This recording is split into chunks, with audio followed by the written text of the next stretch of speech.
குழந்தையே, பாபாவை வணங்கும் பலருக்கு வழி தெரியவில்லை. அதனால் மனது அலைபாய்கிறது. இங்கு சென்றால் நன்மை நடக்குமா, அங்கு சென்றால் நன்மை நடக்குமா என்று பாபா ஆலயங்களையே பேதப்படுத்தி பார்க்கும் உணர்வுக்கு வந்து விடுகிறார்கள்.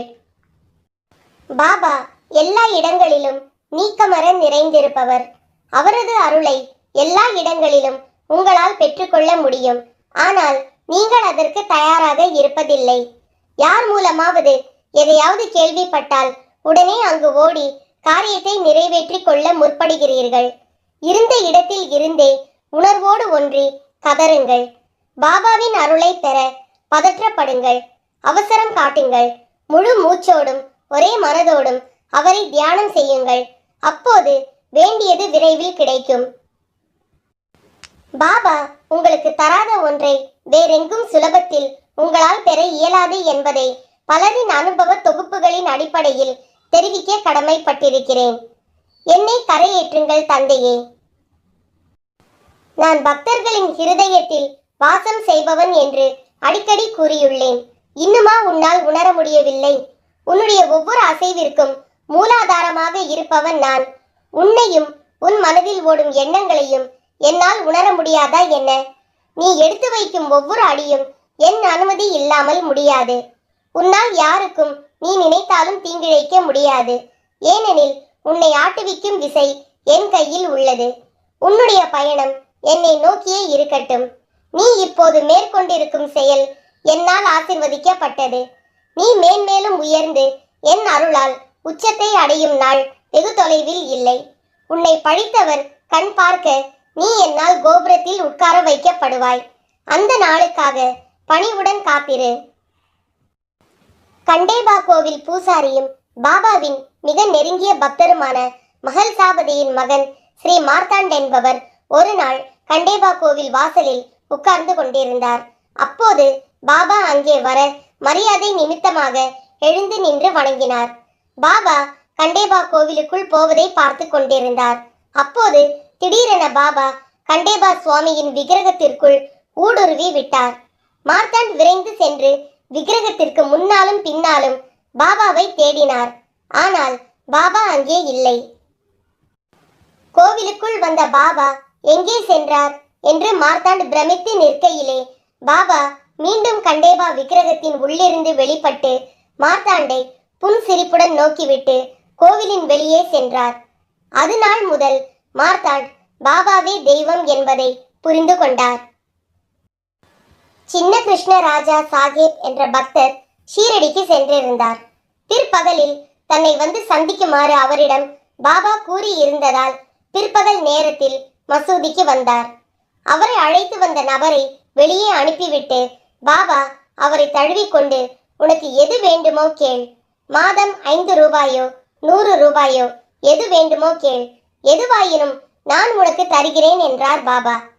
பாபா தனது ஆசையை தூண்டுகிறார் என நினைத்த ராஜா சாஹேப், எனக்கு எது நல்லதோ உபயோகமானதோ அதனை சாயி பாபா அறிவார். ஆகவே கொடுப்பதோ கொடுக்காமல் இருப்பதோ அவரை தீர்மானிக்க வேண்டும். நான் கேட்க வேண்டியது இல்லை என நினைத்து தயங்கியவாறு நின்றார். பாபா அவரை விடவில்லை. ஏதாவது கேட்டு வாங்கியாக வேண்டும் என கெஞ்சினார். பாபா, நான் எதை கேட்டாலும் தருவீர்கள் என்பது உறுதிதானே என சாஹேப் கேட்டார்.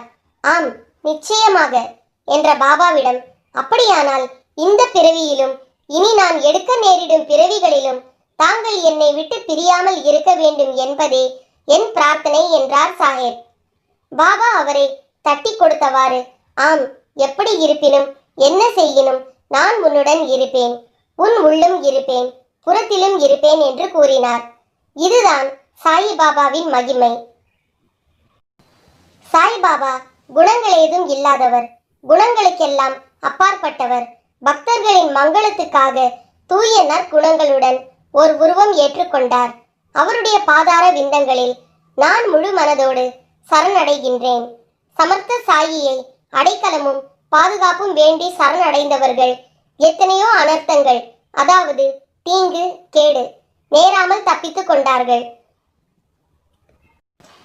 நானும் அந்த சுயநல தேவைக்காகவே அவருடைய பாதங்களில் தலை சாய்க்கின்றேன்.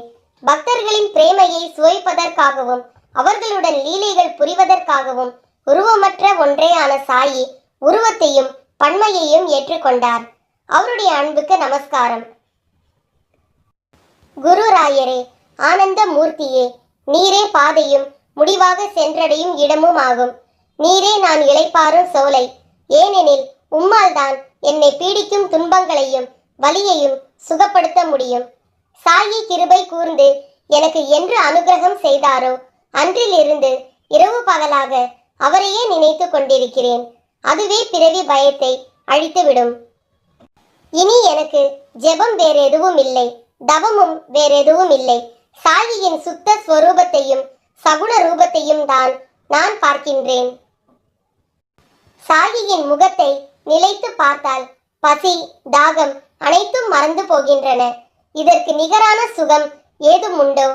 வாழ்க்கையின் சோதனைகளும் வேதனைகளும் மறந்தே போகின்றன. பாபாவின் நயனங்களுக்குள் பார்க்கும்போது என்னையே மறந்து விடுகிறேன். உள்ளிருந்து பிரேமை பொங்குவதால் மனம் சொல்லனாத மகிழ்ச்சியில் ஆழ்ந்து போகிறது. என்னை பொறுத்தவரை கர்மமும் தர்மமும் சாஸ்திரங்களும் புராணங்களும் அனுஷ்டானங்களும் யோகமும் யாகமும் தவமும் தீர்த்த யாத்திரையும் அனைத்தும் பாபாவின் திருவடிகளே. இது கர்மானுபந்தத்தினால் விளைந்தது. சாயி பாதங்களின் மேல் என்னுடைய அபிமானம் ஓங்கியது. சாயி பாதங்களின் மறைமுகமான சக்தியை நான் அனுபவித்தேன். இந்த சக்தியை யான் எவ்விதம் வர்ணிப்பேன்?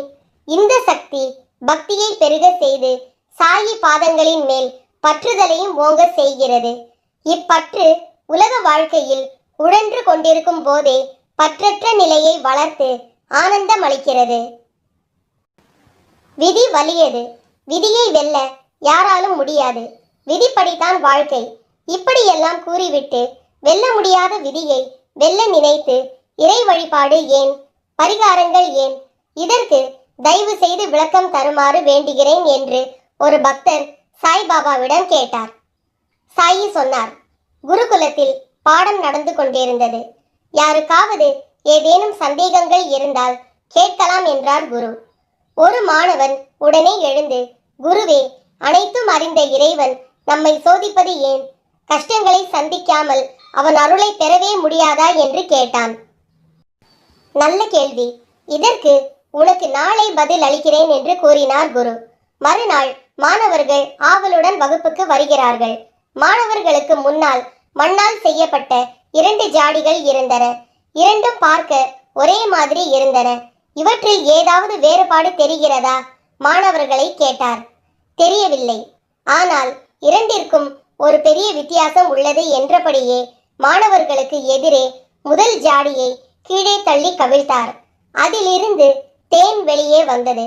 மற்றொரு ஜாடியை கவிழ்த்தார். அதிலிருந்து சாக்கடை நீர் வெளியே வந்தது. ஜாடியை நான் கீழே தள்ளியவுடன் அதனுள் என்ன இருக்கிறதோ அது வெளியே வந்தது. அதை நான் கீழே தள்ளும் வரை உங்களுக்கு தெரியாது.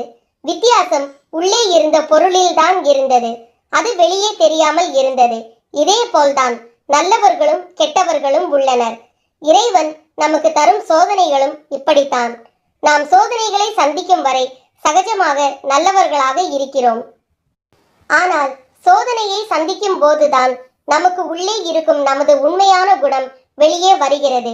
நமது உண்மையான குணத்தை பரீட்சிக்கவே இறைவன் சோதனைகளை தருகிறான் என்றார். மேற்படி 2 ஜாடிகளில் ஒன்றை நீங்கள் எதை தேர்ந்தெடுப்பீர்கள்? அனைவரும் ஒருமித்த குரலில் தேன் அடைக்கப்பட்டுள்ள ஜாடியை தான் என்றார்கள். தேன் ஜாடியை மட்டும் நீங்கள் வேண்டும் என்று ஏன் கூறுகிறீர்கள்? நல்லவரும் தேனையே விரும்புவார், கெட்டவரும் தேனையே விரும்புவார். கெட்டவர்களுக்கும் பெருவாரியான நல்லவர்களுக்கும் பெரிய வித்தியாசம் ஒன்றும் இல்லை. சந்தர்ப்பம் கிடைக்காததால் மட்டுமே நிறைய பேர் நல்லவர்கள். நல்லவர்கள் என்ற போர்வையில் இருக்கின்றவர்களில் பெரும்பான்மையானவர்கள் சாதகமான சூழ்நிலையும் சந்தர்ப்பம் கிடைத்தால் தவறுகளை செய்து விடுகிறார்கள். செய்யும் தவறுகள் யாருக்கும் தெரியாது என அவர்கள் எண்ணுகின்றனர். ஆனால் இறைவனுக்கு அனைத்தும் தெரியும். இப்போது நல்லவர்களுக்கும் கெட்டவர்களுக்கும் பெரிய வித்தியாசம் இல்லை. ஆகையால் தான் சில சமயம் நமது வேண்டுகோளுக்கு இறைவன் செவி சாய்ப்பதில்லை. இறைவன் நம்மை சோதிப்பதும் நமது உண்மையான குணத்தை நாம் அறியவே அன்றி அவன் அறிய அல்ல.